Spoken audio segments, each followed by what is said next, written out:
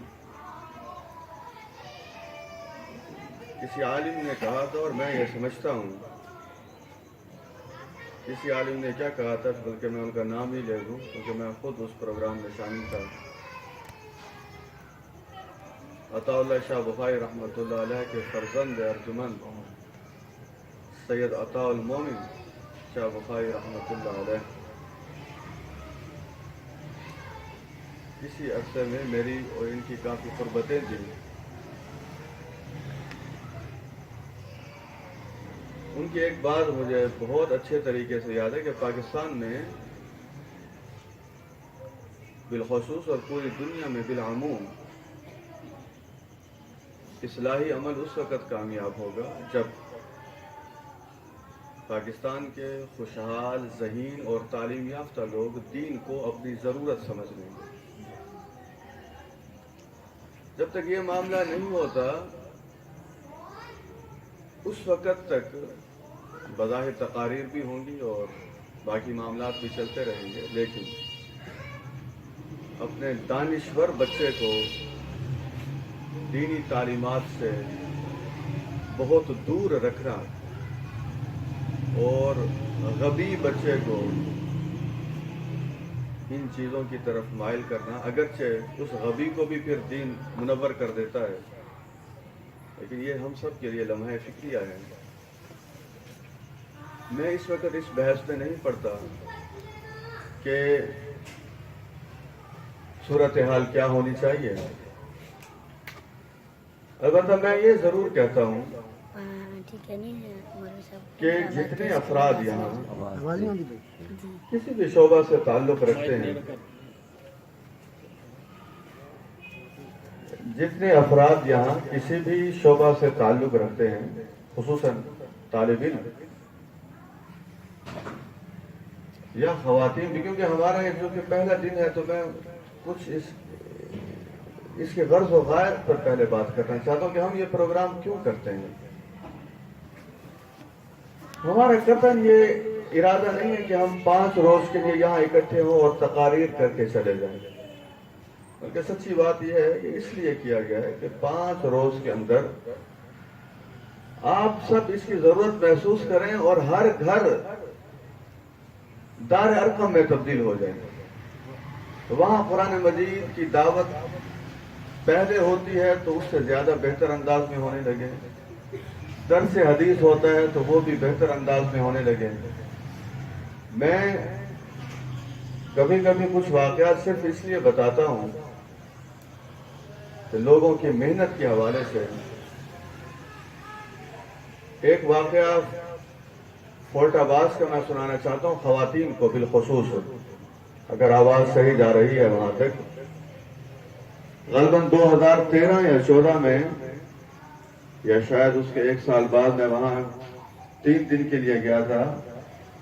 سردی کا موسم تھا، تو جب ہم فجر کی نماز پڑھنے کے لیے جامع مسجد میں آئے تو اس وقت میں نے دیکھا کہ نماز کے لیے باہر اہتمام کیا گیا ہے۔ تو میں نے انتظامیہ سے کہا پہلے سرد موسم ہے، آپ نے باہر انتظام کر دیا، تو وہ ہنسنے لگے، کہنے لگے جی فجر کی نماز سے پہلے ہی 700-800 خواتین آ چکی ہیں، آپ تصور کیجیے۔ اس لیے ذرا نم ہو تو یہ مٹی بڑی زرخیز ہے ساقی۔ پاکستان کے حالات سے قطعاً مایوس ہونے کی ضرورت نہیں ہے۔ میں نہیں سمجھتا جس ملک کے قیام میں شہداء کا خون شامل ہو وہ ملک اسلام کا قلعہ بنے بغیر ہی کچھ اور بن جائے گا، ایسا ہرگز نہیں ہوگا انشاءاللہ۔ اور حالات بہتری کی طرف جا بھی رہے ہیں، لیکن ہمارا معاملہ یہ ہونا چاہیے، فَإِذَا عَزَمْتَ، جب بھروسہ کر لو، فَتَوَكَّلْ عَلَى اللَّهِ، تو پھر اللہ تبارک و تعالیٰ پر ساری امیدیں وابستہ کر لو اس ذات سے، ان اللہ یحب المتوکلین، وہ اعتماد کرنے والوں کو خوب پسند کرتا ہے اور ان سے بڑی محبت کرتا ہے۔ یہ میں اس لیے کہہ رہا ہوں کہ تاکہ جو خواتین آج تشریف لائی ہیں، یہ ہمارے پاس کارڈ بھی ہیں، یہ آپ کو ابھی تقسیم بھی کیے جائیں گے پروگرام کے اینڈ پر، یہ دعوت دیں گھر گھر جا کر۔ ہر آدمی اگر کل 10 افراد کو دعوت دے تو انشاءاللہ یہ چھوٹا سا پنڈال جو ہے یہ ناکافی ثابت ہوگا اس پروگرام کے لیے، اور اس سے بڑھ کر پروگرام اور ہو کیا سکتا ہے۔ اب ہم آتے ہیں اس سورت کی مضامین کی طرف جو میں نے آپ کے سامنے تلاوت کی۔ دیکھیے میری بچی ہے 2-2.5 سال کی، اس کی عمر ہے، تو میری جو چھوٹی تصویر پڑی ہوتی ہے کبھی گھر میں، اب آپ دیکھیں نظام رب کا کیا زبردست ہے، کیسی پہچان وہ بچوں کو عطا فرماتا ہے۔ وہ تصویر اٹھاتی ہے اور کہتی ہے بابا ہیں یہ، ایج کتنی ہے 2 سال 2.25 سال۔ یہ میں نے کیوں مثال دی؟ آپ سوچ رہے ہوں گے کہ سورت فاتحہ کے درس سے پہلے اس مثال کی کیا ضرورت تھی؟ اس کی ایک وجہ ہے، جیسے آپ اپنی، یہ ناممکن ہے کہ آپ اپنی تصویر کو نہ پہچان سکیں، چاہے وہ آپ کے بچپن کی تو شاید نہ پہچان سکے، جوانی کی یا بڑھاپے کی تصویر پہ آپ کے سامنے رکھے تو آپ کہیں جی مجھے پتہ نہیں لگ رہا کہ یہ کس کی تصویر ہے، یہ ناممکن بات ہے۔ سورت فاتحہ اصل میں ایک مومن کی حقیقی چھوٹی سی تصویر ہے۔ اب اس میں اپنی پہچان ڈھونڈنے کی کوشش کریں کہ میں اس میں موجود ہوں یا نہیں ہوں، وہ چاہے مرد حضرات ہیں، چاہے خواتین ہیں، چاہے جو ہمارے نوجوان بیٹھے ہیں، مجھے محسوس ہوتا ہے کہ کسی نہ کسی درجے میں یہ کالج یا یونیورسٹی کے اسٹوڈنٹ ہیں، لیکن ذہن میں رکھ لیجیے یہ نام مختلف ہیں۔ کالج والوں کو بھی پیاس لگتی ہے تو پیاس ان کی پانی سے بجھتی ہے، یونیورسٹی والوں کو پیاس لگتی ہے، پیاس پانی سے بجھتی ہے۔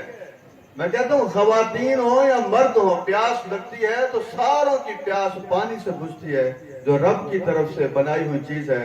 تو یہ جو علم وحی ہے اسے پانی سے تشبیہ دی گئی ہے۔ یہ جو پانی زمین کا ہے جسے پی کر ہم اپنی پیاس بجھا دیتے ہیں، وہ جو بارش کی شکل میں علم وحی کی تشبیہ ہے قرآن مجید میں۔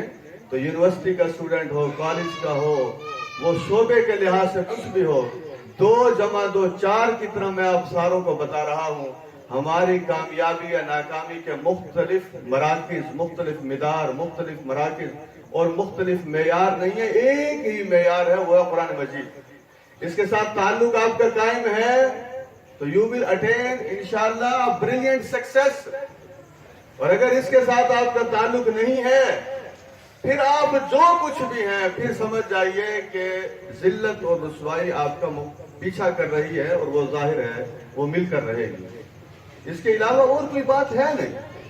تو میں نے اس لیے کہا تصویر جیسے انسان پہچان جاتا ہے، سورت فاتحہ کیا ہے؟ یہ چھوٹی تصویر ہے، باقی 30 سپارے بڑی تصویر ہیں۔ اب آپ دیکھیں چھوٹی تصویر ہو یا بڑی تصویر ہو، سائز میں فرق ہوتا ہے، بندہ تو وہی ہوتا ہے۔